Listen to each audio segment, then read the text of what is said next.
this cause to be ordered, we're going to stand and say our pledge together and one of the silence.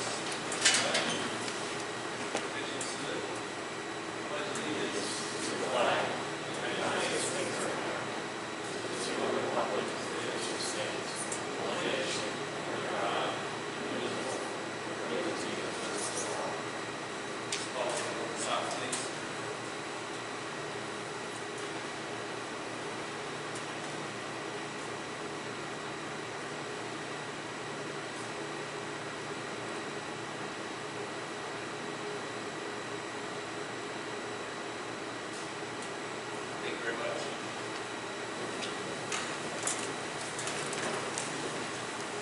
Is there a motion to adopt the agenda for this evening? So moved. We have a motion, Mr. Groves, or a second? Second. Mr. Rubin. Any discussion? All in favor, aye? Aye. Opposed, no. It's ordered. Just so everybody's aware, the only topic this evening is our posture returning to school. So while there is public comment on the agenda, the intent is that the public comment is focused on only that topic. So beginning this evening, Dr. Grimsley has her remarks and her data to share with us. Thank you, Mr. Chairman, members of the school board. I have prepared a presentation for you as directed, which will give an overview of where we've been, how far we've come, and where we are now moving into the school year, as well as present to you some of the latest data for your consideration. So if you recall back in the spring 2020, when schools were shut down, we developed reopening planning teams pretty much immediately, as soon as that happened on March 13th. Many months of work went into this. We actually had 9 different planning teams for such a small district to look at all of these different areas that we knew were going to be so important moving into the school year. Those teams were made up of stakeholders and health professionals, teachers, parents, and they met over a period of time of about 60 days, and then presented the reopening plan prior to the start of school in August of 2020. What we tried to do was develop a dynamic data-driven decision-making process that really took out any emotional response or political response or anything like that to what was going on, because emotions were high, anxieties were high. So we had to make sure we anchored the system in the data and what was actually happening around us. Otherwise, we can all get really lost in trying to grapple at solutions to things that we fear. And of course, things happening in the media, the politics, and everything, just kind of conglomeration of difficulty for people to grasp. So that was very important at the get-go, that we created a process that was really grounded in data and what was going on in the local context. Pretty soon after that, our system actually became a model across the state, and we even received some national attention for it, and it was replicated throughout the state. BDH and BDOE developed guidance that actually used some of our measures too, which was pretty neat to see because we had gotten ahead of the state before they released anything. So the guidance used was a 5-step process where it's not just one indicator of data. So you have a self-assessment of how well you can implement mitigation strategies, the level of actual school impact with your school community in the building, the level of community transmission, understanding your community's needs, and also deciding how to prioritize in-person learning, which groups of at-risk students you need to address that are prioritize learning. New to this, they're going to incorporate considering vaccination rates both for your school community and the community at large, and there is a tracker for that, and we'll talk about that in a minute. So assessing mitigation strategies, last year we had well over the 5 necessary to create a safe in-person environment. We were open the entire time and offered 4 days of in-person instruction for our prioritized groups right away, and even had an application process so that students could apply, parents could apply to have their students in 4 days depending on different circumstances, whether it be financial hardship or lack of internet access, or, and as space allowed, we allowed more students to come in for 4 days. We had more than the 5, so we automatically got the excellent checklist on that checklist. Here are some of those mitigation strategies. This year coming in, we have added some, kind of in anticipation that the mask mandate may fade or the emergency orders will be lifted. but still wanting to be safe in school, especially for our primary grades, where we know the younger students share a lot, and germs are part of that. So what we've added with our ESSER funding is additional sections of classes, another kindergarten teacher, transition rooms, so our class sizes are very low. So what we can do with that is socially distance much better, even better than we could do last year. And remember, we stayed open during the height of the pandemic without any vaccines using the system. So adding on some additional mitigation there too. So when you determine the level of school impact, what that looks like is a low school impact would mean 0 or even sporadic cases with no evidence that they were related or transmitted together. So that's what we generally saw last year as cases did pop up here and there. They were pretty isolated. We didn't have to deal with any outbreaks.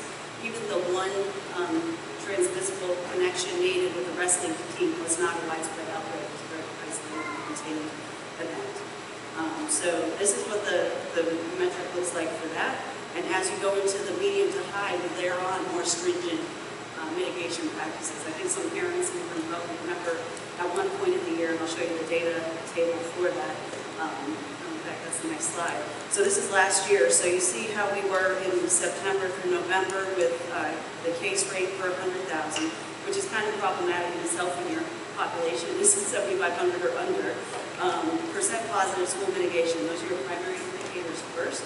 And you see in December how we had a consistent level of red there in December and on. So that's what we use the case per 100,000 for. It's more about tracking trends because it's not really accurate skews with just a couple of cases can put you into another category daily. Okay, so I know there was a news story that came out on NBC or something that said we were in substantial and high and watch out, and it just wasn't the case. We had 2 cases, so it kind of threw us off, and that's only one metric too. But in that time period where we saw a consistent trend upward, with that case rate, what we did was layer on additional mitigation and quarantine procedures. So if a student came to school symptomatic, then that's when we did our automatic 10-day. If a primary class had 1 or 2 cases, we would quarantine that entire class for that 10 days just to watch, monitor, contain, and be sure there wasn't an outbreak in the school. Worked very effectively even at the height, and then we didn't have the vaccine available. The secondary indicators, this was last year. Again, you see kind of the same thing in the rates of change in cases in that same time period. So we monitor these and we watch every indicator period 7 days and then do a 2-week update on the dashboard. Understanding the community needs, just knowing your community and the level of access they have to things like food and internet and what does the school really provide. In a rural community, the school provides everything. Okay, so we're the hub of the community and we have to be open. So being open was like never negotiable for us. We had to be open for our families. And then deciding different student groups and timeline for prioritization. If you're even at the highest level of community transmission, schools should be open and prioritizing learning for at-risk learners especially.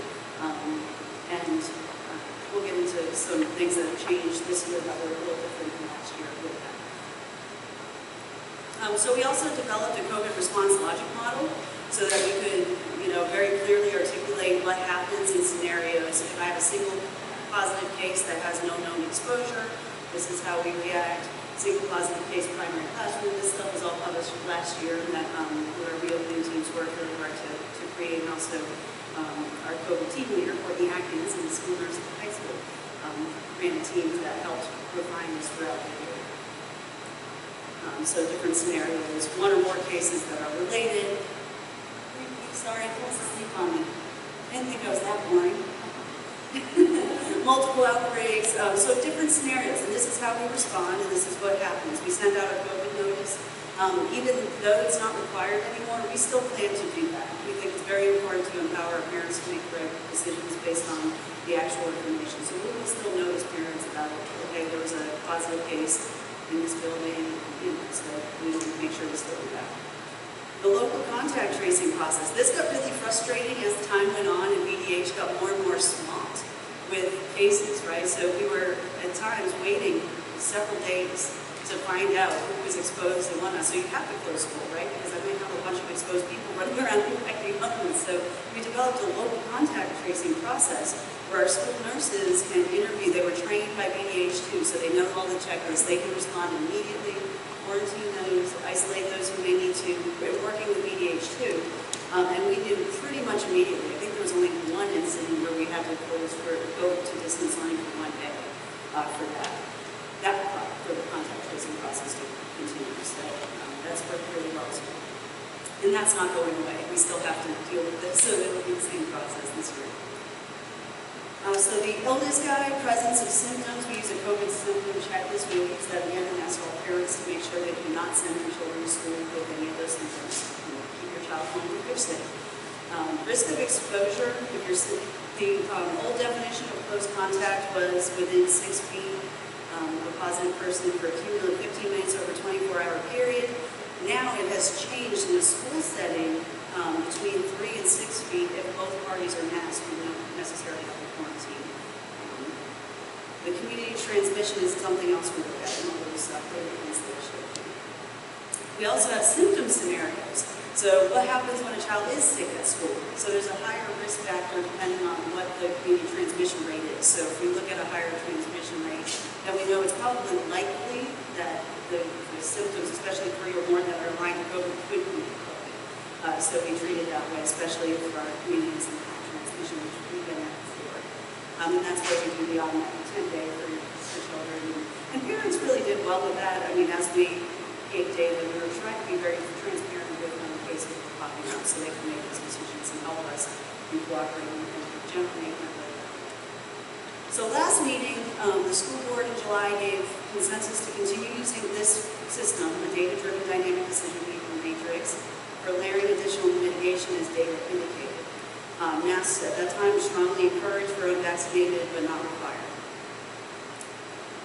The data dashboard we use is the BDH school metrics among one of them. So I've pulled some recent data off of this. So you can see as of 7/24, the lines where they are 3.4% positive. The 13.79 is that case per 100,000, like I said. It's still really relatively low if you remember where we were looking before on those charts. 90-day trend. As of yesterday, I mean, those are pretty flat curves, so those are things we can look at too, even regionally in spikes. Our Tier 1 indicators, here's the current graph of the same dashboard we used. It all looks pretty decent in the green. This one too, Tier 2. As of July 24th, when the last indicators were put up on the dashboard, we were down in change of cases. 100% of the hospital beds were occupied, but 0% with COVID. So that's encouraging. So remember where we were last year, see how the difference in the data tables. So in that case, we completely shift and start layering on some additional mitigation. We saw trends going to that level. But again, these look pretty decent and pretty similar to where we were even before the July meeting. So other data, community buy-in, the mask policy, I was directed to conduct a survey of staff and students. It's hard to see, staff and parents. So what the pink on the right is the responses. In the pink, almost 60% want to keep it the way it is. 31% said, well, we should just mask everybody. So the biggest gaps were it was either all or none. And then there were 4% wanted to mask just the elementary school, 3% just the students at the elementary school, and then 5% just all the kids, and not the adults. So that's the way the survey came out. Again, perceived needs surveys are just to give us some kind of level of data points. We don't generally make decisions based on the polls just because there's a lot of other mitigating factors too. But it does tell you a lot about buy-in and the cooperation of clients you might get if you do something of that nature. So it's important. So this was parents of students. Yes. And staff. Parents and staff. Yes. We had well over 350 responses within the first couple of days. Yeah. It was, that's a great response to a survey like this, honestly. That's a better response than we get on most things. Other data that we look at are vaccination rates. In the county, we are kind of low at 22%, but as a staff, remember you look at your school community, we had 60% of our staff sign up for their first vaccination way back when. We can't track it after they get into that system unless we explicitly ask, and we don't have a policy to do that right now. But that's really encouraging that 60% initially requested it, and I know many more who have gotten it since then. So I feel like we are well above the county rates in the school. So what's changed? The data hasn't changed much here, but what's happened since before was the expiration of the Virginia State of Emergency that expired, expiration of the Executive Order 79 restrictions. The Health Commissioner, remember, extended Executive Order 79, especially for students in summer school, and that expired on July 25th. And then Senate Bill 1303 is something very different than what we had last year. So this one is the bill that was enacted by General Assembly that says schools must provide in-person instruction for any parent who wants it. So that creates something a little different than we dealt with last year. So for this year, either way, compliance and punitive measures may become either a legal or ethical issue depending on your state. So you just need to be aware of that. Cdc Guidance, AAP, and RRHD at this time all align, and they all say that they advise masking indoor settings and in schools of everybody, regardless of vaccination. BDOE and BDH still says, advises masking of unvaccinated individuals, but I expect them to probably revise more aligned to these other agencies, just that's generally what they do. Variants of concern data, we've heard a lot about the Delta variant around the area and lots of transmission of that. So these data tables are here. I know, it's hard to see these, but yeah, so we're in the lower section here with the northwest regular. You see in the middle, yeah. So in the middle with the Delta variant, as far as deaths, 4 deaths so far from Delta and all 60 and over population. So far it hasn't really, as far as deaths goes, for the younger children. The alpha seems to be the one that's detrimental to younger children from the data on the dashboard. Other counties, what are other counties doing? So far from what we were ascertaining, Clark is going to require, Shenandoah has them optional, Page has not made a final decision yet. Fauquier, Warren, Culpeper, Mass are optional there. Orange and Madison have not made a recommendation yet. And then we pull some other rural counties, Mass optional, and Amherst as well, and the whole South Central region. How about Governor's School, which was part of this version of not just the Governor's School? Most of Northern Virginia schools are going with masking, including Clark and Winchester. Mount Vista Governor's School is going to require masking, yes. So that is my presentation for you, but after going through all of this, we met as an administrative team yesterday, and we still feel comfortable with the recommendation to start the school year as we said in July, right now, but with the understanding that we have to adapt to the data as it is. Specifically, what would that be? So just like before, so if we saw, we would layer on additional mitigation strategies. Now, masking may present an issue, like I said, we mandate the mask. However, when you empower people with the data and say, okay, we have, let's say, an outbreak in the primary wing, we really encourage parents to mask their children for the next 2 weeks. Generally, they're going to go and do that pretty well. We saw the same stuff with the mitigation that we had to layer on with some of the other pieces. So, just keep in mind. So mandatory masking looks a little different this year without any emergency order, executive order to help you enforce it. And that's where Fauquier went ultimately, is we don't know how to really enforce this. So there's those pieces too. And then there's the health belief model, theoretical foundation too. We empower people with data and they do the risk reward balance that they do make the right choice when they see the actual data and the risk in front of them. That's a premise of a lot of health models too. So, something to consider. So some questions. So, I have a question. Could you speak to we're doing 5 days a week now, so that's more.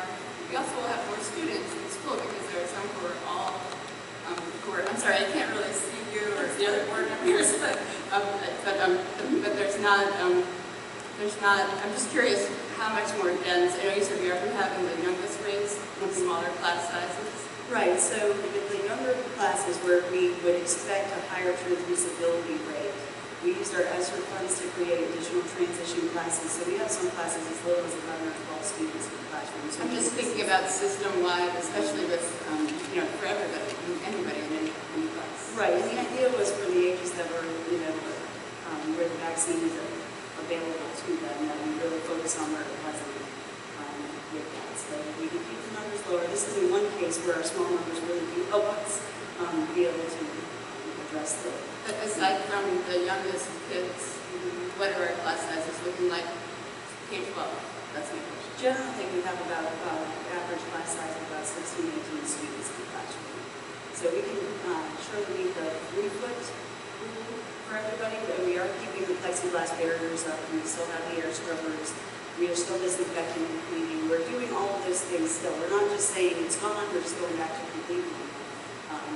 Starting somewhere and incentivizing when it is good, and this is what it looks like when it's good, it really does help, get a lot A more. 3-foot distance with no mask, what does that mean in terms of quarantining the class of 16 or 18 students? The same rules would apply for quarantine, so anyone who's in close contact, so we have strict seating chart data that we have to use, so every teacher keeps strict track of where everybody's seated.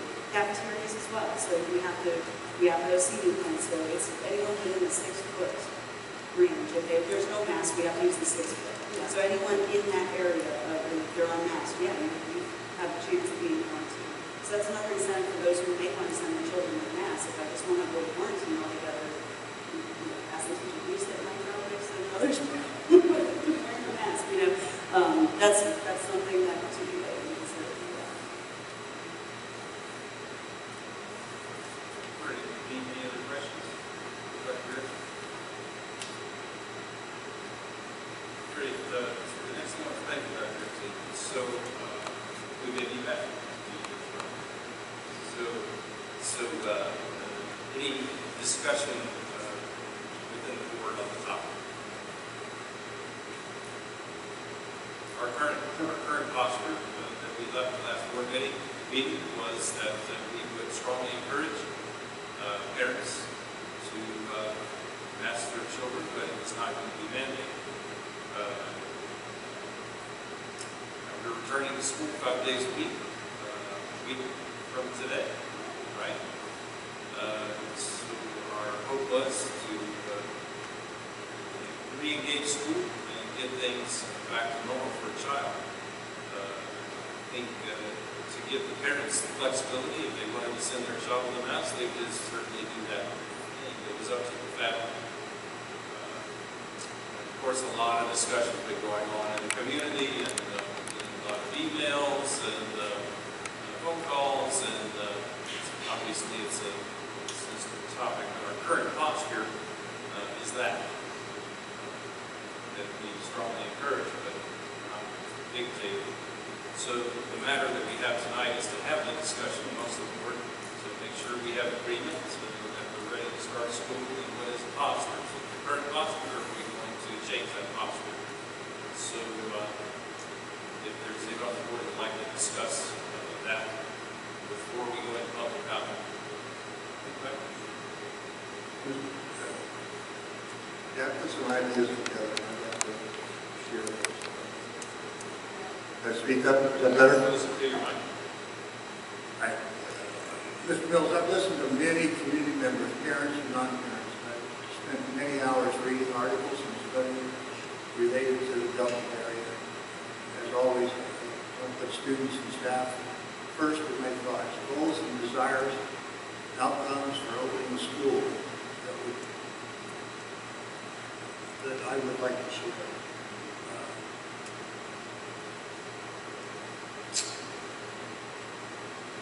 I think it's important that we follow the science and the data as expressed. the educational regulations. I think all students and staff in school 5 days a week is paramount. I think we need to maintain a safe environment, provide challenging instruction, ensure that mitigating steps are taken to reduce the spread of the Delta variant. I think we need to provide students, staff, and parents with the support that they need during these times. I think we need to provide staff with a normal school experience as possible. Every parent should feel comfortable sending their child to school. I do think that all students on the bus, and I'm not sure we said this, needs to be, and that's required, to wear a mask. And while no one enjoys wearing a mask, especially me, masks should be strongly encouraged for all persons in the school. Masks should be worn while students are in high population settings. Parents should have an option to opt their child out of mask wearing with a formal opt-out form explaining the risks and responsibilities of opting out.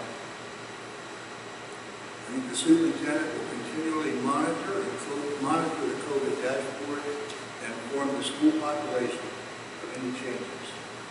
Mitigation practice should be adjusted fluidly with student and staff safety in the forefront. We need to stay safe and have a great school year. And I truly believe that if everybody works together, that will happen. Those are my thoughts. Thanks, Rick. So just to be clear, we did leave here last month saying that the mass transit masking is mandatory. So every child on the bus would have to be wearing a mask on the bus. That's a federal guideline that we can't, we're not going to be discounting. So that's good. I appreciate it.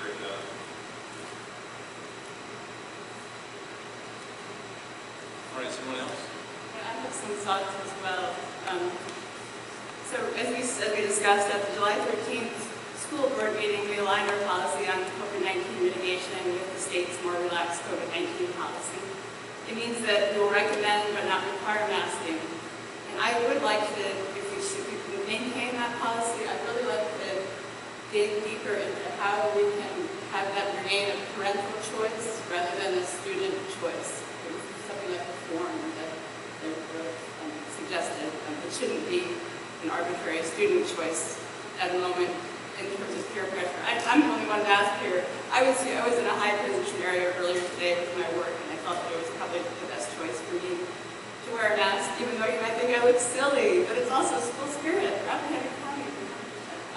Many people have actually contacted me who would not attend a meeting like this, quite frankly, because they do not feel that it would be safe to be in a large group of unmasked people like we are today, and people following the news and the Delta variant, and people who are in contact with those who might have mitigating health circumstances. A lot of people live with people who are infirm.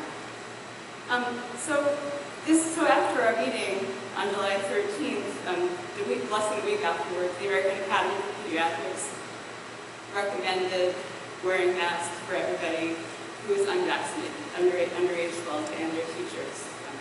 That was the first thing that happened. And this past week, just this very week, the rapid increase in the Delta variant in the U.S. The CDC is now, as Dr. Grimsley pointed out, recommending masking for all in K-12 schools. It's because masking some people, but not everyone in a group, isn't an effective way to prevent the spread of COVID, especially the Delta variant, which is more transmissible, according to many studies, than something like Ebola. So it's a different animal that we're dealing with right now than we were last fall. In some cases, vaccinated people can catch and carry the Delta variant without knowing it and spread it. Last week I had both my kids who were in urgent care with colds. They both were tested for COVID. They both were tested because at the urgent care that I went through, they have seen breakthrough cases of the Delta variant in vaccinated kids. That gave me pause as a parent. I thought I was doing the best I could to protect my kids. As we get towards back to school time, and we will surely have in-person 5-day-a-week school. I'm very excited for that, and I think we all are. I'm just very worried about the potential for the Delta variant of COVID to disrupt our school and to harm members of our community coming into the fall. And I think we should do all we can to limit the spread. We've heard time and again at our school board meetings throughout this past year that our students and staff did really well with masking, that they were able to, I mean, the proof is in the pudding. We're able to remain and keep our doors open for the whole school year with a simple piece of cloth on people's faces while they're indoors. People commented that they liked the outdoor mask breaks, and that gave them another social opportunity. And that's something. It also allowed us to just be in school. People who were online really did suffer. People who were 2 days online suffered. I don't want to go back to 2-day online. I want to remain 5 days open, and that's my view. Our teachers do have just a huge task ahead of them to curtail learning loss in a year and a half of school. It's been disrupted by the ongoing pandemic. We owe it to them to do all we can to keep them well and to limit potential sick days. A lot of our students have contact with people outside of school, even caregivers outside of school, grandparents who take care of them in their homes, who could bring home unknowing a highly contagious variant, and that would be about the biggest blow to mental health I can imagine. Losing your caregiver because of going to school. That's like the worst thing I can imagine. Way worse than acne. That's the only person who's been anti-mask because his contact me said that my teenager had acne because of the mask. That's hard to weigh against potential for protecting a loved one or caregiver. Currently, if you look on the VDH dashboard, we have substantial community transmission. We're full of senior citizens as a county, and even when vaccinated, they might be contract a case of the Delta variant. If our goal, which I believe it is to remain open and to enjoy all the benefits of in-person school for everyone, we should continue to enact the same policy we had at the end of the last school year. Indoor masking for everyone is recommended by the CDC, the American Academy of Pediatrics. It's not unlikely that VDH will follow suit. It would just leave us with the same way that it was at the end of the last school year, what the students had already become used to at the end of the last school year. We can continue to have healthy outdoor mask breaks. We can continue to innovate in outdoor learning and give kids more fresh air, which I think is something that most Rappahannock County citizens see the value of that as well. As we all do on this board, I hope and I pray for a wonderful and healthy year of in-person school. And we need the learning and the growth that will go with it. I will vote only to extend the indoor masking policy in this school year, starting off. I think that we can relax it later on, but in good conscience, I can see so many more pros of continuing the same policy we had than cons, and that's my position. Unfortunately, the many people who contacted me, most of them are not in this room, and I can tell by the instances in this room that many of you don't agree with me, and we do strive for collegiality, so I just wanted to lay out my position and also reason. Anyone else? I think that the mask mandate is running its course. I think the fact that people still get COVID with vaccinations, I think the mask mandate is a shame mandate. Symptoms from my daughter, she was stuck to the ground. Could you speak up, please? I think the mask mandate, you hear me? It's a shiny mandate, like I used to put on my daughter when she stubbed her toe, and it made her feel better. I don't think it saved anybody's life at the end of the day. I think it makes us feel better. It's a crutch. I've worn everything from an SCBA in the fire department to the cloth mask like Ms. Feynman has on. Outside the SCBA, it doesn't stop everything. If it did, a lot less people would have COVID. You're containing a big cluster of nasty germs on your face. It does cause that. It's broken mine out. We were washing our hands and wearing masks and sanitizer. One of the gentlemen I work with is OCD about washing his hands and then sanitizing. Sometimes before and after he washes his hands. he still had a horrible case. It's going to run its course. I think it has. I could be wrong. At the end of the day, we represent the people in our district. 80-20 are against the mask mandate in my district. Personal emails, school emails, phone calls, in the grocery store, at the beach, running the Rappahannock, everywhere I go. 80-20 are against it. People have had enough of what's been told to me, and I agree, is fear-mongering. It's a Band-Aid. It makes you feel better. We're still doing social distancing. We spent thousands on air scrubbers. We still have plastic shields in place. We're still at least 3 feet apart or more. Class sizes are reduced. We're trying to get kids back in school. We've had a horrible uptick nationwide with mental health. Kids are committing suicide. Social workers are going crazy. There's all kinds of cases. The more normal, the better. I'm not in favor of licking doorknobs and turning all these little curtain climbers loose. Unsupervised. Mrs. Montague is still with us. God bless her. She's probably got the classroom that touches everything and everyone the most out of anybody in the school. And we haven't lost a soul. I've had COVID. It was bad, but it wasn't hard. Have people die from it? Yes, they have. It is god-awful traffic. Every single one. But we can't live in fear forever and keep hiding behind it and hoping and praying. At some point, we got to move on. As far as my district, I've been told, and it's not everybody's opinion, it's not 80-20 in favor of being reactive with the policy we have to adjusting as needed. So keep in favor of what we have in place.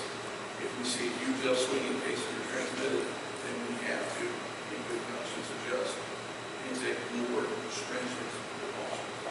Until that need arises, not put that burden on people. It is a parent's choice. You're responsible for your child just like you are your own. You know what's best for you and your family, whether it's religious or personal or moral, whatever reason. If you send your child to school with a mask, they should be wearing that mask. If you don't want them to, you don't want them to. You know what's best. The process that we have in place is proven, it's data-driven. It has worked for us in the past. It's agile. We responded within hours of incidents that occurred in our school last year. And I believe it's a process that is an effective model. I was going to ask this though, Shannon. One of those sites that we were using for data showed us a substantial, and we were not. The site was in error. Well, no, not, if you use the CDC map of your track per 100,000, and you have a population of 7,500 or less, that puts 2 cases into an actual like 7 to 10 case range. So even just a couple can push you in. And I know myself and our EMS supervisor, Sean Bolster, also contacted the health departments on this and our epidemiologists and everything. Like, we need to know right away because everything we were trained to monitor says a completely different story. So both of us did that without knowing the other had done it. So we had a lot of emails coming back from our health director and our local public health coordinator and everything saying, no, small districts, it's still, you can't really use that to determine community transmission with accuracy. It's more of a comprehensive approach to many data points. And you can't use that one because the rate is so thrown off. However, regionally, if you look at that, that could give you a sense of what's going on. So we have shown in the last year the ability to escalate and de-escalate with the situation that we're managing here within the school system, at the elementary and at the high school. And we've been managing that well. I would say we did it. I didn't have a whole lot to do with it. This is how our team put together a plan, and my job was to say good job. So it is a great model. It has been copied by other districts. The preponderance of people, whether it's through the survey or through email, or I'm guessing tonight, is we'll find out shortly, I'm sure, is to not mandate a mask. And I'm in favor of keeping our current posture, which is to strongly encourage people, but the parents have dominion. the comment came up about an opt-out letter, and the only advantage I can see to an opt-out is it would give the schools something in writing that tells them that this child is not wearing a mask, that that's what their parents want. Now, that might be a benefit. However, the other thing I start thinking about is some poor teacher who now has, 30 or 80 pieces of paper that she's got to sift through to see if this one has a piece of paper or not. So logistically, I'm thinking that it's unnecessary, or it's just going to be yet another burden for teachers. So where I'm at today is that we maintain our posture that we had when we were here at the last meeting. Masks are going to be worn on buses. Students have plexiglass shields and will return to the classroom with a mask only if their parents desire them to have one. So that's where you'll find me at this particular moment. But the last one we haven't heard. I agree. It's been working. I think it will work again. And if you have the option of wearing a mask, wear it. If you don't want to, you don't have to. And it's not going to go away overnight, but so far we've been pretty successful, and I don't think we're going to change in the sense that we are regulating and catching the cases, and if we have to quarantine, we quarantine. If we have to require that, we require. Right now, I feel that what people are doing and looking at it is successful. No reason to all of a sudden demand to have to wear a mask. It's optional. I also think it might be a good idea to have a paper saying that parents decide that this is what they want to do. But I don't think it's absolutely necessary.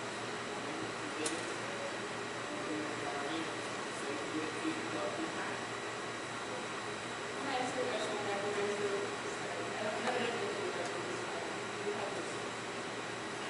I just wanted to ask one question. She's finished. So is there a remote learning option that we're going to be offering for the 30% who would like to have all masks? So if the Senate bill requires that we, that Sound General Assembly law does require that we offer in person, does not require virtual options unless there's an emergency. However, what we have been doing is if we do get requests, we look at that data really carefully, and we have the right to deny that, especially if we have a track record that distance learning is not successful for a student, because our primary objective this year is to ameliorate any COVID impacts, especially learning loss. So we may not be approved for that, depending on track record and where we need to be, but that has to be requested from the principal. Any other questions or comments? I've got a question for you. Last year, when the students were at their learning spaces, did they require you a mask? Not initially. Last year, if you recall, we said it was on the buses, and when you get to class, we might receive you with them. So we started the year until the executive order came into place. I think it was B3 at that point. The first executive order that then mandated on the schools. Then we didn't really have a choice. That was the governor's order. But up until then, we started the year pretty much the same way. That's what I thought. And that makes sense. Great.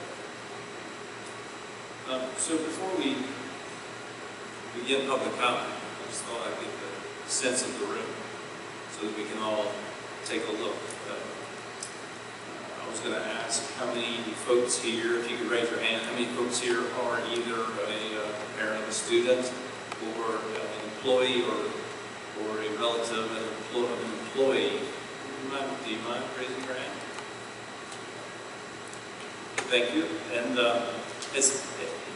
what if I asked you, has everybody had visibility to the plan that we implemented last year? The way the things that Shannon presented to you are public documents that outline the plan that we implemented that is this model, this process. How many people have actually seen that process or viewed it? Good. And if I asked you tonight, because you may or may not decide to stand up and speak to us, but of those of you that are here, how many are in favor of a mask mandate from the school board tonight? Thank you. Thank you. One of my former board members, Aileen Johnson, I know you don't want to be here for me to tell stories, I'll just tell you real short. She used to say to me, it's good for us to debate things, and we can disagree, but we don't need to be disagreeable. Pretty simple concept. We can disagree, but we don't need to be disagreeable. So at this time, before we open the podium for public comment, I'm just going to ask you to try to keep your comments to something reasonable. We typically limit comments to 3 minutes so that we're not here at midnight. So I'm going to ask you to come to the podium. If you get to 3 minutes, I'll ask you to conclude your remarks, and we will move on to the next person. When you come up, if you would state your name and the district that you come from. If you don't know it, we'll help you out. That's also helpful. Is there anyone that would like to address the board this evening? Mr. Wilkins, yes.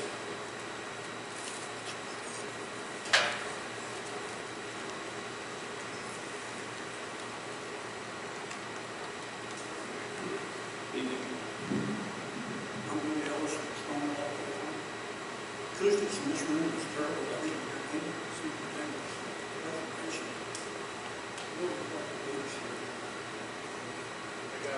You can hear you, sir. You need to be that far from the mic. I will start the clock.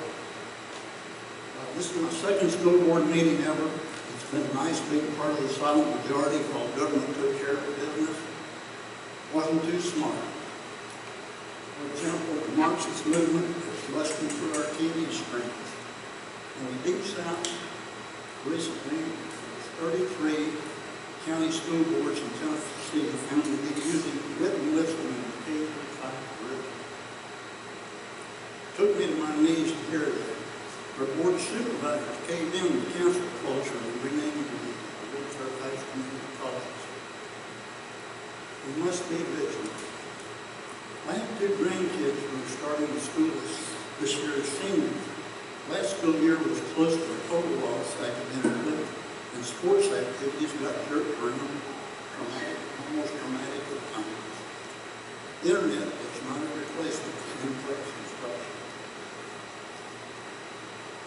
I commend the teaching staff and the students who got through that period last year. Most parents and grandparents will get along, thinking that 1 year loss would be the end of it. Now we're at the end of our road. We won't tolerate any further government interference as it relates to the health and well-being of our young people. Masking is mental and physical child abuse and should be treated as such. Government has zero authority to mandate mass vaccine school lockdowns in summer. Health decisions for young people are between the young person, their parents, and their family health care providers. We elect people to serve in government, expect them to use common sense and to obey the Constitution. The Constitution gives no authority to government to manage the health care of the student population, to mandate masking, forced vaccination, or invoke school lockdowns. Should this board implement any government mandate relating to the Chinese virus, I'll work my tail off, working with the responsible members from the elected position. I should also make you aware that my grandkids will turn 18 in December. I pray that common sense will prevail and our students will have a full, unimpeded school year. Thank you, Sal. Go be next. Yes, sir.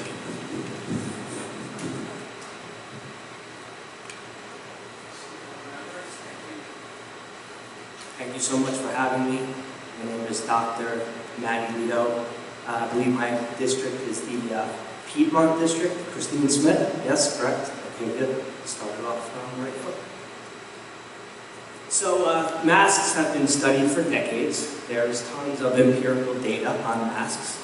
I've actually written a letter to the Virginia Health Commissioner, Dr. M. Norman Oliver, about this.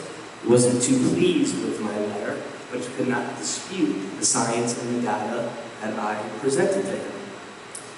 Furthermore, current studies also conclude with the past studies that masks are not effective at stopping the transmissions of influenza-like viruses. Now, coronavirus is 70 nanometers. An influenza virus is about 120 nanometers. So even if you wore an N95 mask filtered down to 1 micron, how would you overcome the sheer physics of keeping out a 70 nanometer coronavirus? It is absolutely impossible. Now, as far as the vaccinations go, if you follow the data,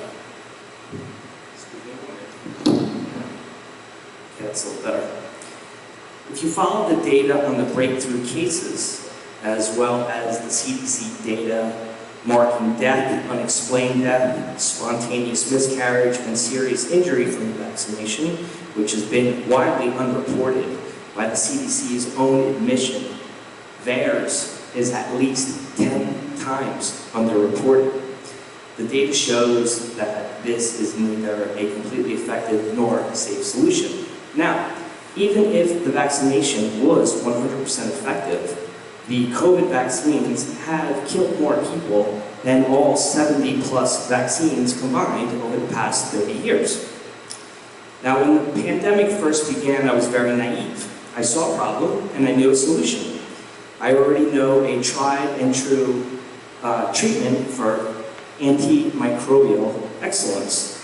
From my humanitarian work in Haiti and South America, I've come to know medical ozone very well, and I've used it many times myself since 2012. Now, throughout the pandemic, I've been in contact with doctors from New York, California, Michigan, as well as Colorado, who are actually successfully treating COVID patients with medical ozone.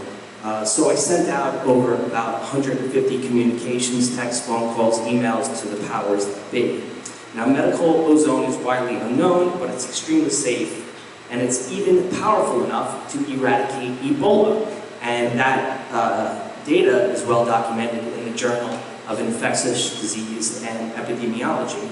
And I personally know Dr. Howard Robbins, who was one of the doctors on that mission trip to Sierra Leone. Now, unfortunately, medical ozone is not so easy to come by, and unfortunately, no one really cared about my solution as far as the powers that be. And I think it's that way because I think this path has been chosen for all of us, regardless if we want to tread it or not. See, it's like there's a clear message coming down that, hey, these are your choices: mask or vaccine, right? That's it. That's the way it is. Okay. The thing is that my health is my responsibility, and your health is your responsibility. And I'm not interested in forcing my solutions on you, and I'm opposed to any solution being forced upon me or anyone else, especially children. Now, we are free to choose our own way. We're very fortunate to live in a country where we have this choice. I've traveled all over the world as a doctor of chiropractic, doing humanitarian work, and I can tell you that America is the exception and not the rule in a very good way. Now, personally, I had COVID. It wasn't really much to me because I'm fortunate to have a high level of metabolic health. But I now know that I have natural immunity, which, according to the data and my 20+ years studying immunology and metabolic health, I know that there is nothing better than natural immunity to prevent infection. So for me, why would I wear a mask? Why would I take a vaccination? Especially because I know all of the data. So there's a way out of this. So what is the most promising solution? What I've discovered, once again, through the data, but even more importantly, talking with doctors that are actually treating COVID patients. Isn't that amazing to actually go and talk to the doctors that are actually treating the patients rather than getting the information from an elected official or a bureaucrat that never has treated a patient in their entire life? I mean, it's a pretty novel idea. So I've talked to these doctors, and what I'm learning is that the most promised solution to end all of this is actually ivermectin. When 1,000+ doctors have nearly a 100% success rate in treating and eradicating COVID with no detrimental side effects, with a treatment that is also safe for children, one has to consider that this is a much better alternative than the totalitarian forcefulness of mass vaccine and lockdown mandates that are neither safe nor completely effective. Now, fortunately, this solution has been discovered and presented by courageous and ethical doctors who have come forth. And let me tell you, when you come forth, you get hammered. I've gotten hammered for the things I've done, but it's okay, because fear as a principle to guide us through this will not win. Courage, reason, and logic will get us through all of this.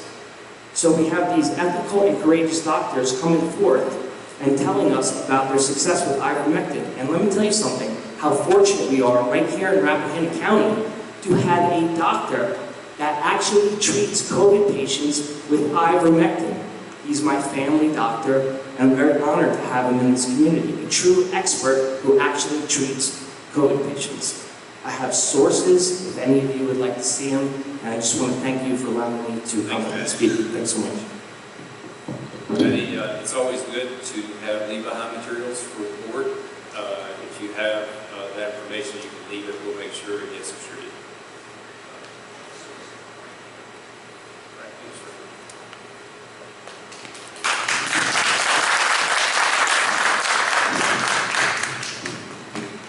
All right, who will be next? Yes, go ahead.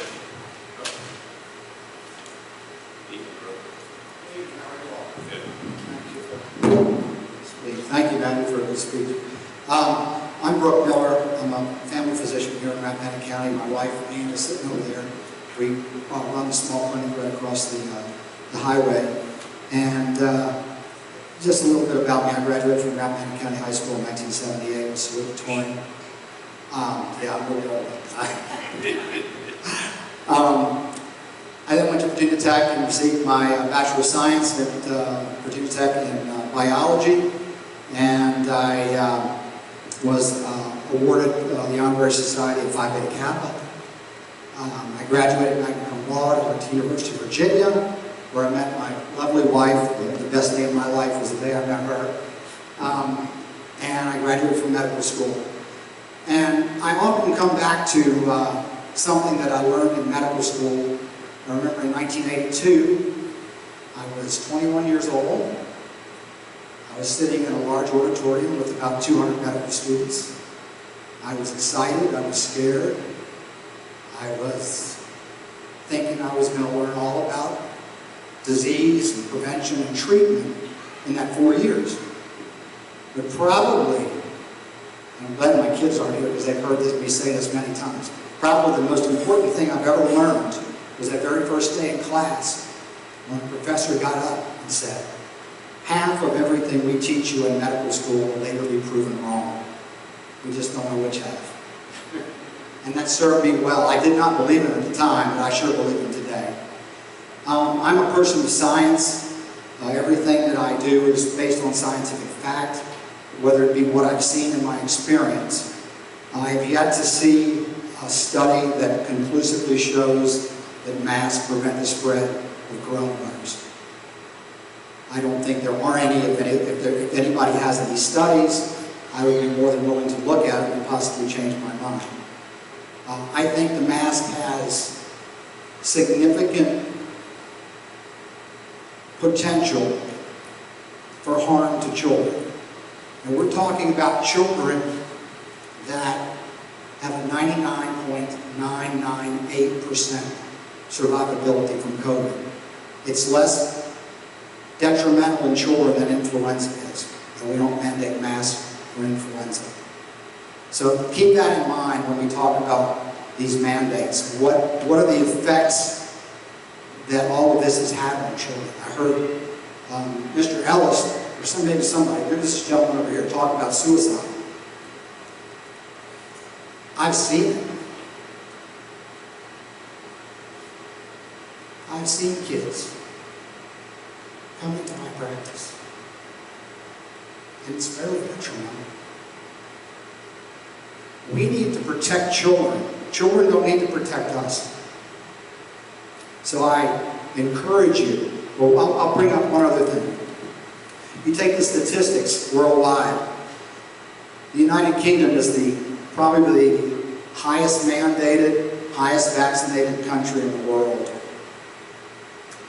They have mask mandates, they've closed down their businesses, their economies, and coronavirus is exploding there. You look at Sweden.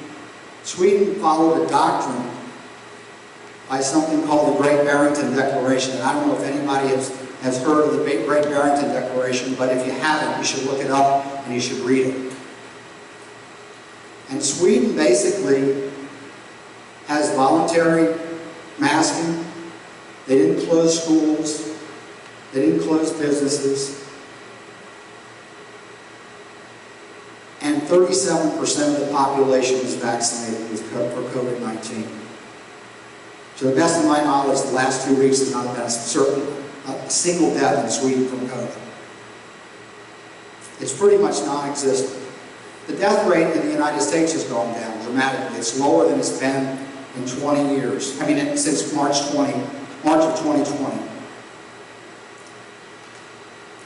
We're developing a natural immunity, and like Dr. Alito said, natural immunity is the greatest weapon we have. Pfizer even came out the other day and said we're not going to be able to vaccinate our way out of this pandemic. What's happening now, in my opinion, and this is my opinion, this isn't backed up by fact, but this is my opinion, is that we're seeing the Delta variant was selected for by mass vaccination. The virus wants to survive. It has become more virulent. What does more virulent mean? More virulent means more infective. The common cold is virulent. The common cold is not deadly. Hopefully, I'm thinking and hopefully that the Delta variant will be less deadly. And the people that have been vaccinated are going to be prone to it. But they will have a degree of immunity, and also with less virulence, hopefully they will develop a natural immunity, because that's the only thing that's going to get us out of this is natural immunity. There are medications that we can use, and I've used them with success. Unfortunately, it's been very politically suppressed by the media, and I just hope you guys take all the information into account. And I meant that. If someone can show me one study that shows that masks prevent the spread of COVID. I'm not talking about me spitting out in the audience. I'm talking about the spread of COVID. I'd be interested to see it, because I might change my mind. Thank you.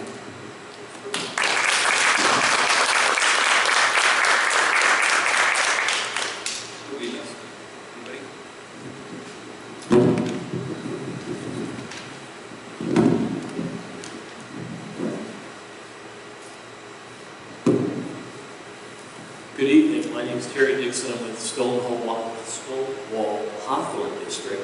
And note to self, when you speak at these events, and I've not only been to a couple school board meetings, I've been to the joint board supervisor school board meetings, because you talk about budgets and taxes and things like that. But I have not been to these, so note to self, never always speak before the smart guys go, because it's going to make you a lot smarter to be in front of the smart guys like Mr. Ellis and not me. Anyway, so I'm here tonight on a Wednesday night, and if you hadn't noticed, it's extremely nice outside. I have a barbecue waiting, and what I thought when I heard about this mask mandate meeting, the barbecue waits, and our dogs wait, because I just have to say my piece about mandating little children to wear masks going to school. Last year was awful. It was absolutely awful with kids not in school. I mean, to my knowledge, kids have lost a year of education. This year, we got to get back. We got to bring them back. We got to get them in school. We got to get them motivated and teach the children. I was on an airplane this past week. Now, how masks work, I don't believe masks work, and I'll tell you why. Just because I'm a kind of a technical guy, if I have a mask on and I have gaps coming through the side, and on an airplane you have 250 people in a little tube flying across the country with recirculating air, and they're moving their masks and they're taking them off, and you're taking a sip, and they're blowing your nose, and you're all this kind of stuff. You have to come out. I guarantee if anybody had COVID or any kind of virus on that plane, it's spread to everybody. That's my opinion on masks. They don't work, and it's fear.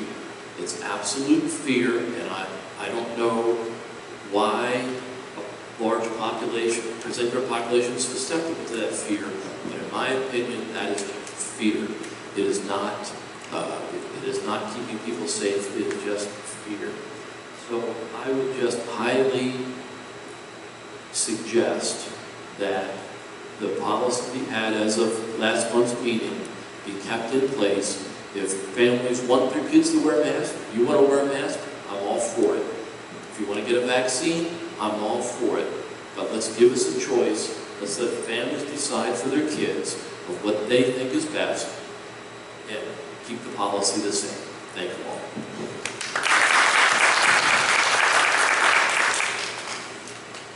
Who'll be next?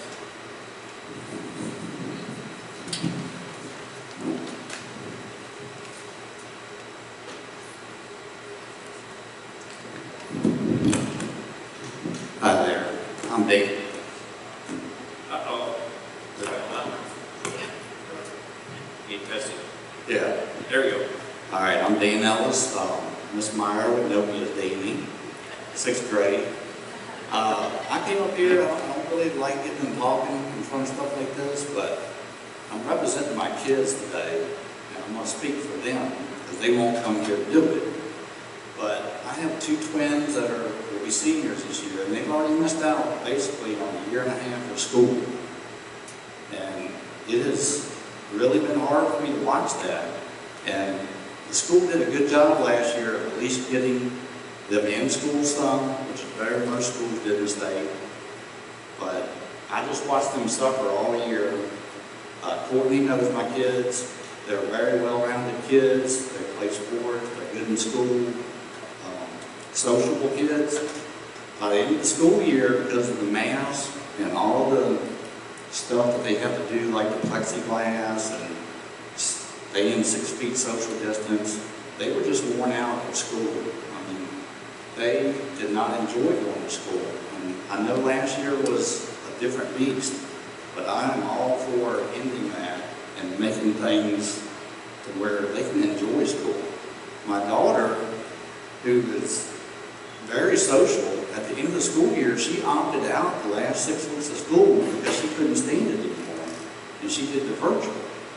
I didn't want her to do that, but she was absolutely miserable. It was just painful to go to school all day and wear masks and not talk to anybody, not eat lunch like normal people in the cafeteria and socialize. A big part of school is socialization. My other kid, Luke, he went to school, but every day was like pulling teeth with him, getting him to go. He just hated it. So I'm not for masks at all.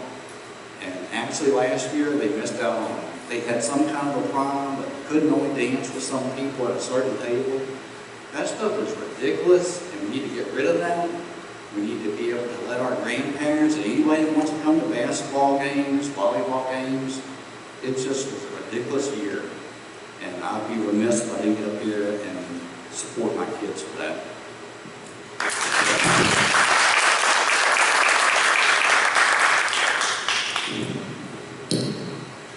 Thank you. Who'll be next? Yes, ma'am.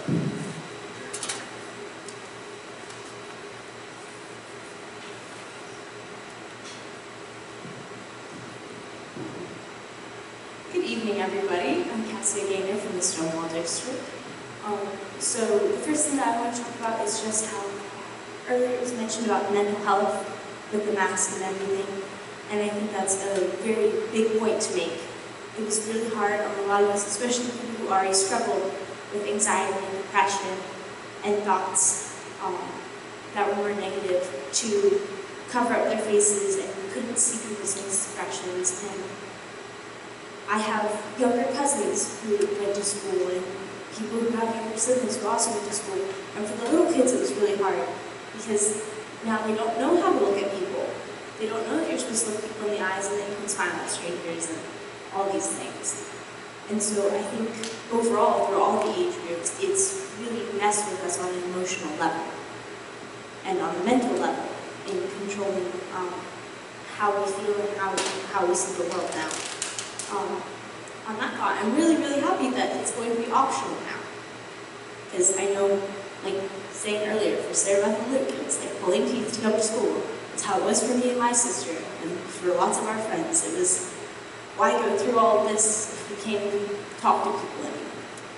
Social aspect is 95% of the reason to go, in all honesty. So I'm very happy that's optional. With that said, for the children who their parents would like them to wear masks, that is a family decision. And if they want to do that, that should completely be respected. But I think mask breaks then should be more of a focus for our schools. Yes, they were an idea last year, and yes, in some cases they did happen. But we had a lot of teachers who, they got busy, they were in the middle of a lesson, they did this, they did that. Some of them just didn't want to go out, and they assumed that other teachers took those students out. Well, for my little sister, and for me, there was days where I had all my classes set up and none of the teachers took us out. We didn't get mask breaks. If we did, they were last-minute thoughts, 2 minutes before class ended, everybody rushed back into the school so you could grab your stuff. So I think with that said, maybe, especially for the children who are still deciding to wear masks, and for children in general, getting outside is a very healthy thing to do. That 10 minutes in the end of first block, and 10 minutes in the end of third, that the entire school decides, or this half of the building decides, we're going to go outside. That way no child is set up with a schedule where they have non-stop 8 hours of the mask, if that's what they decide to do. I also think why the opting out paper is if that's a legal, a school thing, or whatever that might be, where it helps you guys on that end, it's probably a good idea. But I also know that no 16-year-old is going to put on a mask just because his parents didn't sign a paper. They do not care. There's no way that you'll get them to do that. So I think that those were my main thoughts. And then the only other thing I can say is the plexiglass shields, if we're keeping those up, fantastic, great. But maybe the thoughts on how the classrooms are set up could be different, because we have desks that are half the size of this podium, and then you put plexiglass on them, and then they only fit the Chromebook, and I don't know where to put my notebooks to write down stuff. So that makes life a little bit more difficult where it doesn't need to be difficult. And so those are my thoughts. Thank you.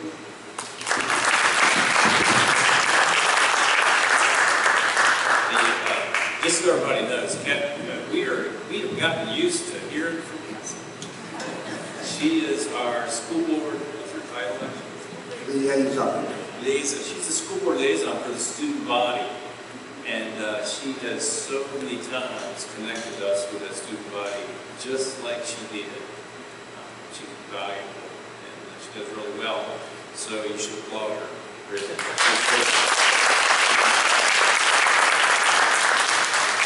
And we need your perspective. I appreciate that. Is there anybody else who wants to follow Cassie? Mr. Bills, it's good to see her in person. In person, yeah. Yes. Right.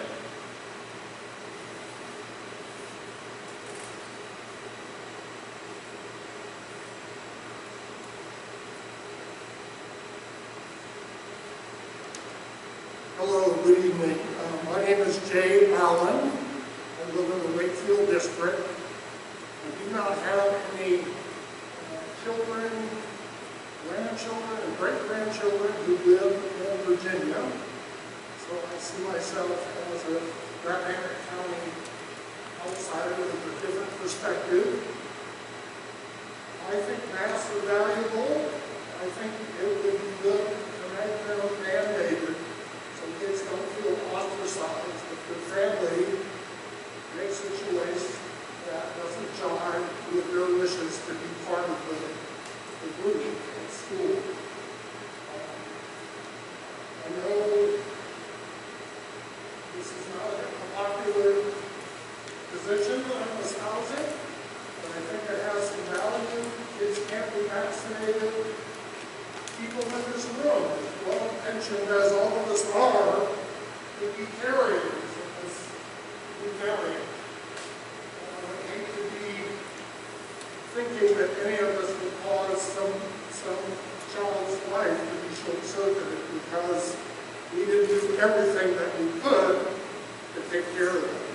To me, I hate masks probably as much as anybody here, but it's not a hard thing to do. You don't have to be a great athlete, you don't have to be eligible for Mensa.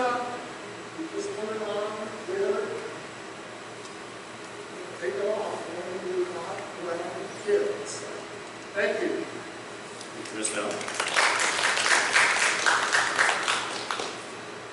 Who'll be next? Go ahead. Yes, ma'am.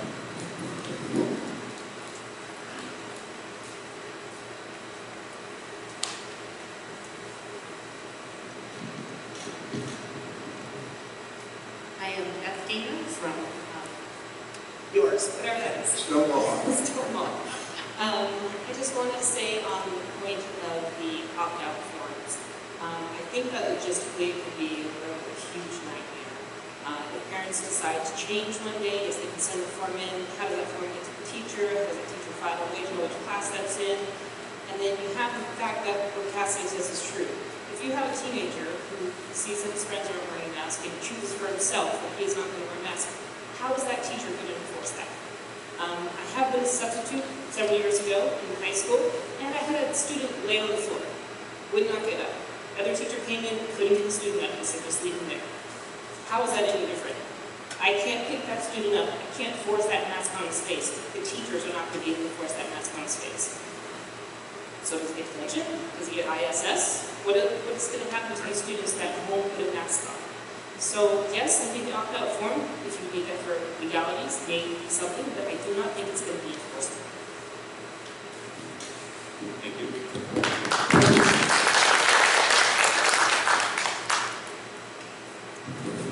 Who'll be next? Anybody? So ladies, make your way to the front. Hold on. We got the young lady in front of you. Coming from the far back. My name is Vanessa Fraser, and I'm from Stonewall. I think if we would go back to masks, there would be no point going to school. Because, I don't know if it's just me, but I can understand anybody when they're having a mask, no. So, if we went back, there would really be no point to me. And also, if I would have to wear a mask, I wouldn't learn anything anyway. Because when I wear a mask, I get really dizzy. And when you get dizzy, your brain doesn't really work anyway. So when you're sitting there in class all dizzy, you're not learning anything because you can't comprehend anything. So I really think that it should be if you want to. And I don't think you should have to have a parent's permission because students have opinions too. It's not just from their parents. And if you don't want a mask, you don't want a mask. If you want a mask, wear a mask. I don't care what you do. But I figure that it should be your opinion, not all on your family or all on your parents or guardian or whatever. So I think it should be if you want to. Thank you.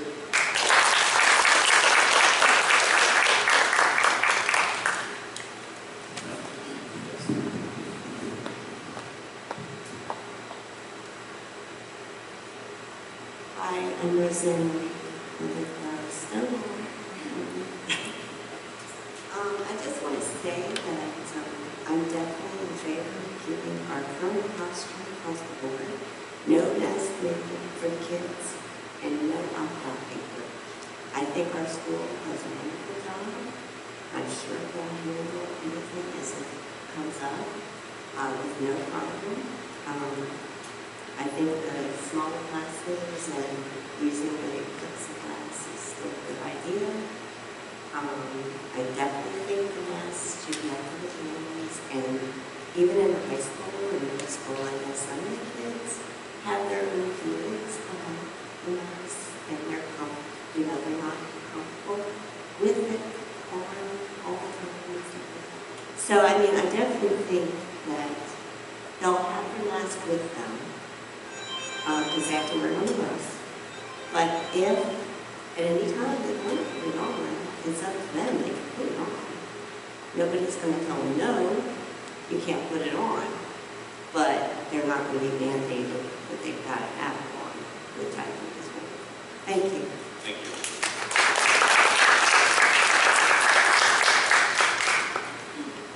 Anyone else this evening?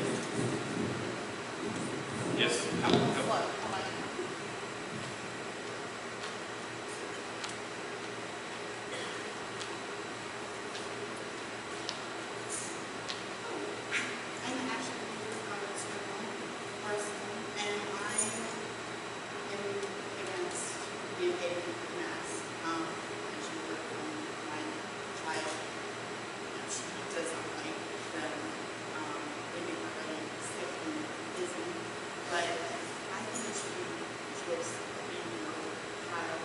especially for older in high school, but I wanted to speak because I work in several counties around the state of Virginia.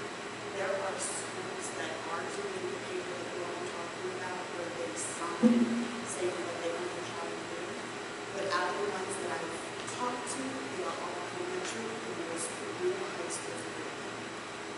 And that is as far north as Loudon, and as far south as Bedford. That was my lovely driving route for work. And in the 16 different counties, different people that I work with, that I've talked to, it's mostly elementary schools that are doing it. Probably because you're very opinionated teenagers, but you're very opinionated teenagers. So there are a few other schools doing it. I just want to let you all know that is something other schools are doing. It is something we need to look into. But I don't think it should be any of our child's choice. Thank you, Barbara. Thank you.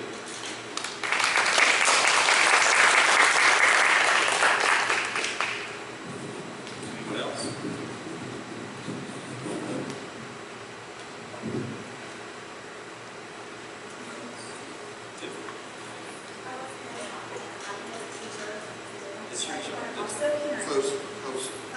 I'm sorry. And I live in Woodville, and I used to be, I go to Scrabble to live in Mason Letter Street. So I think now I vote in Sprayville, so I guess it's Piedmont now. So I am also a teacher, but I'm also a parent. I'm a native of Rappahannock. This is my 20th year teaching. I'm getting old. So I debated whether to give my piece, and this is just my opinion. As a teacher, I did wear my mask last year because it was mandated, and I'm going to respect authority. That's what I do. That's what's expected of me. I teach pre-K. Therefore, some of them are 3, and they try their best to keep their mask on. When they got behind their shields, they would take their mask off. I kept my mask on when I was interacting with them. And I will say, we lost a lot of compassion and kindness and those smiles, because some of my children I had this year, the only smile they saw was when they came into my room. And with the mask, you don't see that. I know we weren't supposed to hug or touch, but one of my children, when I reached my arm out to him on the first day, he shied away from me like I was going to hit him.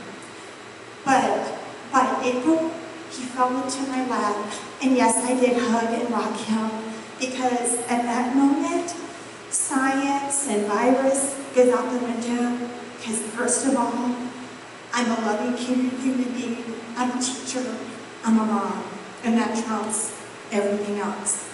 Also, my daughter was in my pre-K classroom. My daughter was a baby, born 2 months early, and I asked the doctor, is it safe for her, even though she's 4, is it safe for her to be in school? And he said yes, she would be fine. But I did notice Some teachers were not comfortable when children sat down even 6 feet apart for them to take their masks off. And they would sit for 30 minutes with their mask on. When my pre-K children came back from those 30-minute classes that they'd been wearing their masks, their faces were very red, and they would say, "Miss Montague, I don't feel very well. My head hurts." They would sit at their desk with their heads down for 10 to 15 minutes to regain their composure. If you know 4, 3, 5-year-olds, sitting down by choice for 10 to 15 minutes is probably not your normal thing. We had centers in the room, which was free play for them.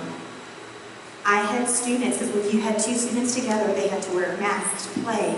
I had students choose to opt out of playing because keeping their mask on for the 30-minute center time was too much, and they said, "Can we please just go to our seats so we can take our mask off?" I am not about telling people what they need to do. I feel like, thank the Lord, we live in a free country right now, and I have a choice to whether I vaccinate. I should have a choice for my child's health because no one knows my child better or myself better than I do. But will I respect other people who choose to vaccinate or choose to wear their mask? I will, because isn't that what we're trying to teach our students, is that to be tolerant means you may not agree, but you do things out of respect, and we respect each other's opinions. So if I don't get the right to choose, how are we teaching our children? You have choices, it's up to you what choice you're going to make.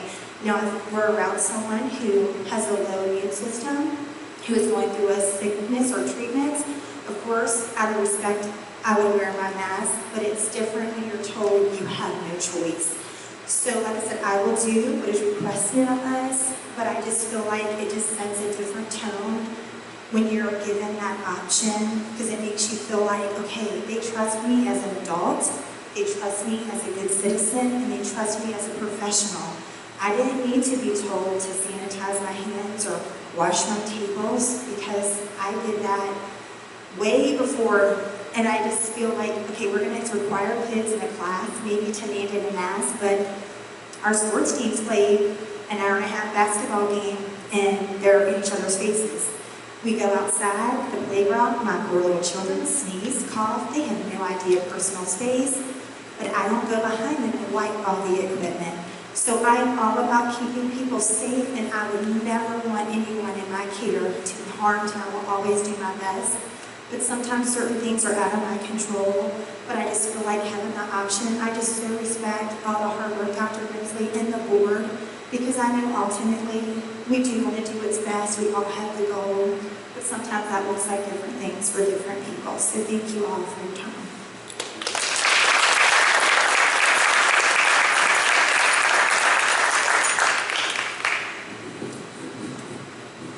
Okay, who will be next?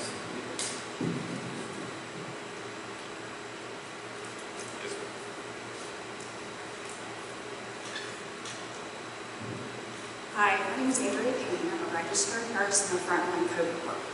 I'm in the Wakefield district, and I do have children that are in the Rappahannock public schools. I just am going to be really quick, and I want to support Mrs. Montague. And the reason why, just a few pieces of information. I can throw all kinds of acronyms out there of different societies and different pieces of information, and everything can argue. But one thing I do want to say to support Mrs. Montague. Studies do show that after 3 minutes of wearing a mask, CO2 levels are increased 6 times the healthy level. Increases in CO2 physiologically and psychologically will lead to acute anxiety, headaches, to support Mrs. Montague, drowsiness, decreased ability to concentrate, and decreased cognitive function. I'm also a nursing professor. I do teach immunology, and I also do teach infection control to my students. So I do have a background in this. One other thing that I do want to mention to Mr. Eban's point is our mental health right now is extremely taxed. In the emergency department, I see increases in pediatric cases that come in every day from the Virginia Medical Health Access Program, and I can provide any of this information to you. There has been an increase in the visits to the emergency room. The ER visits for mental health for 5 to 11-year-olds related to COVID has gone up 25%. 12 to 17-year-olds, 31. And 25% of 18 to 24-year-olds seen in the emergency room have reported suicidal ideation. In the state of Virginia, we have 2 counties out of all of our counties that have sufficient psychological support services.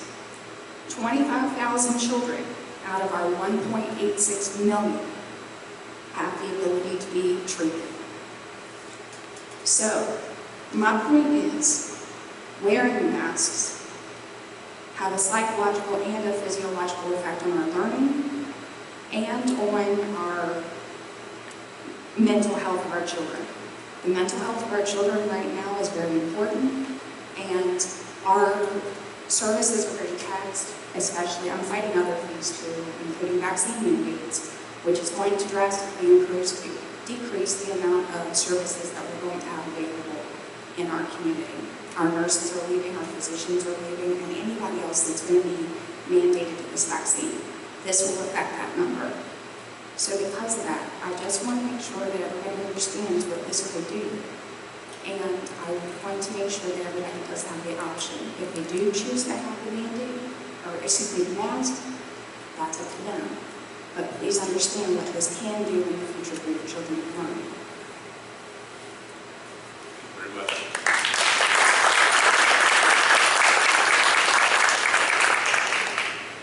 Who will be next?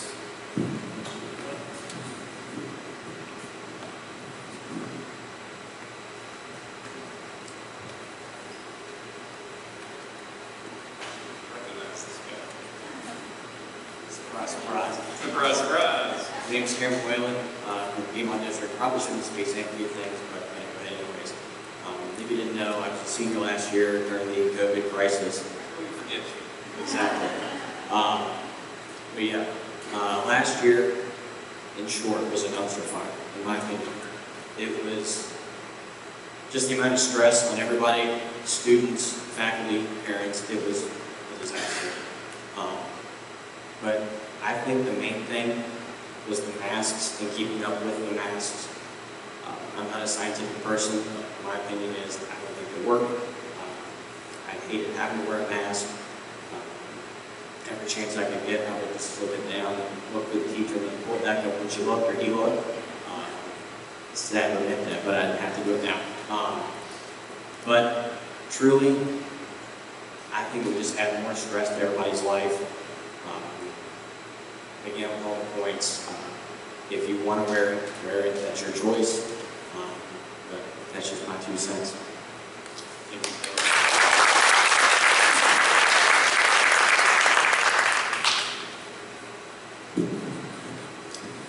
Anyone else? Ed? I did not come prepared to speak, and I'm ashamed to say that this is my first school board meeting. I'm Ann Miller. I'm so sorry. But I have to, and I'm not here. The only thing I want to say is I'm really impressed tonight. I'm impressed with all of you. I'm impressed with Dr. Lindsay. And I wanted to say it publicly. I'm just very proud of what we have here in our community. So, thank you. Thank you.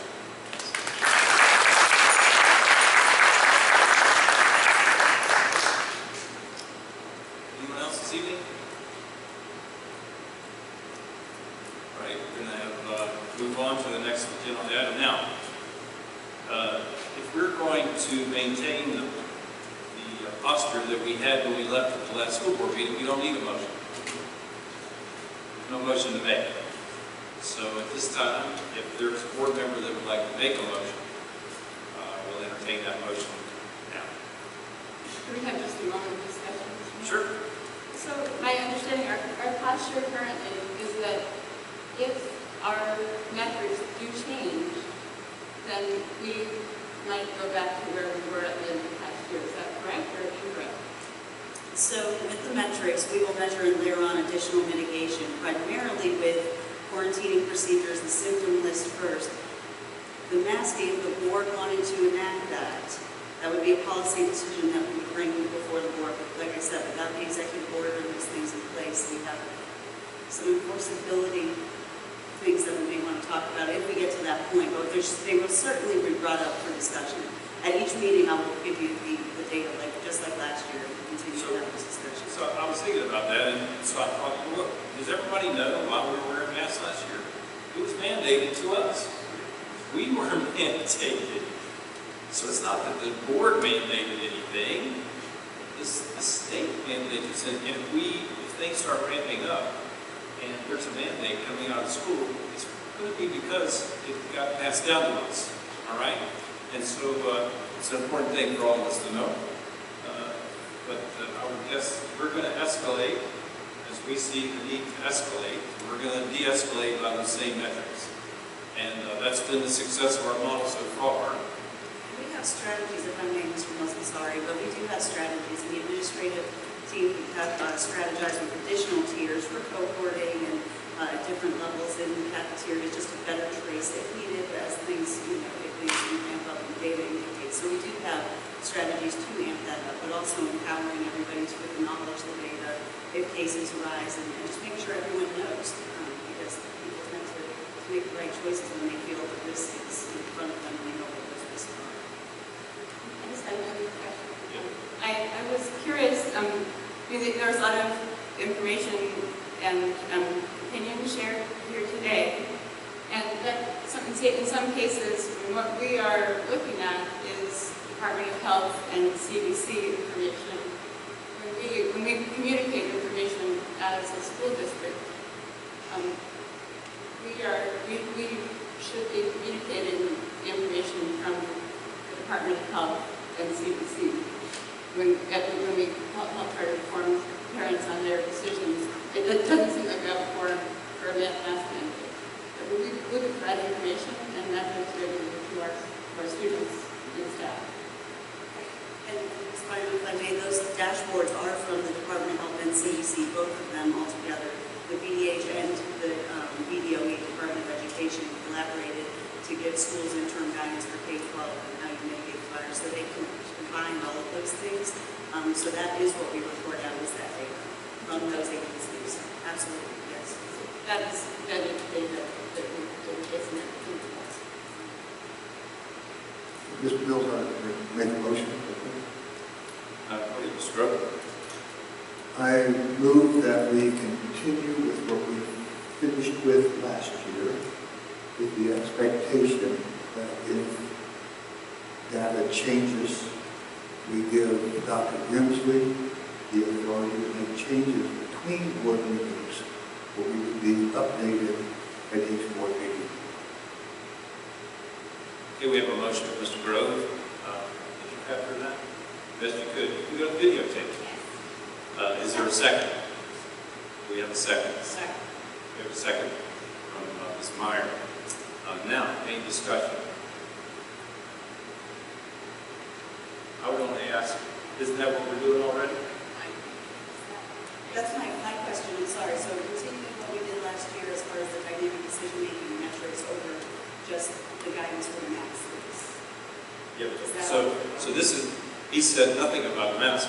I said we continue with where we finished last year. Right. Which we had masks last year. We had masks last year. That's what I'm confused about, because at the end, we still had Executive Order 79 in place, so we were masked at the end of last year.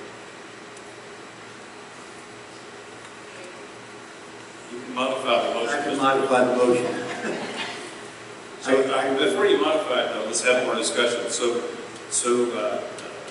like I said, it seemed to me that the thing that you expressed, Dr. Grimsley already had that guidance last year because this team dynamically modified between board meetings based on the model.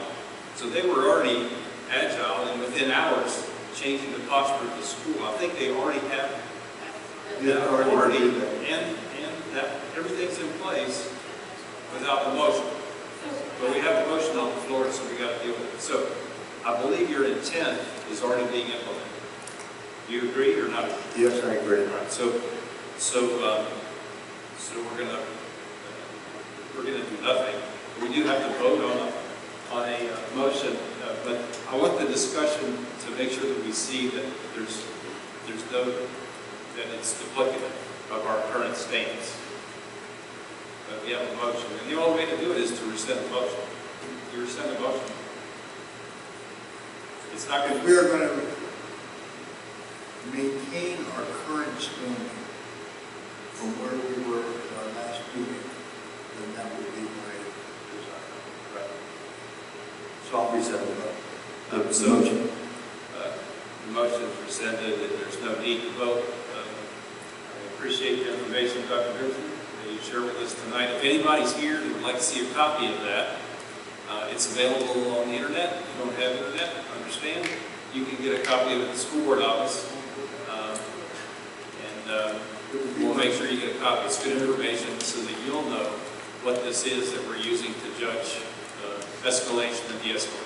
Mr. Mills, being on board docs, not just on the internet. Right. But people that don't have internet are not going to get the board docs. Right? So there's no need to make a motion. Is there any other motion anybody wants to make? I'm going to just move that we maintain the masking guidance that we had at the end of the past school year. Not, keeping in mind that the Delta variant is among us, I would like to move that we actually. Right, We'll keep with masking. So that. And I know I'm going to do it, so that is the mask mandate. So motion. So we have a motion from Ms. Bynum that we mandate masks for students. That was in accordance with Executive Order 79. I remember the number. Or is it 97? 79. So we have a motion from Ms. Bynum. Is there a second? With the ability to opt out for medical reasons. Is there a second? There's no second. The motion dies. Is there a motion to adjourn? So moved. We have a motion, Mr. Crowe, to adjourn. Is there a second? Second. We have a second, Mr. Rubin. All in favor, aye? Aye. Opposed, no. So thanks for coming.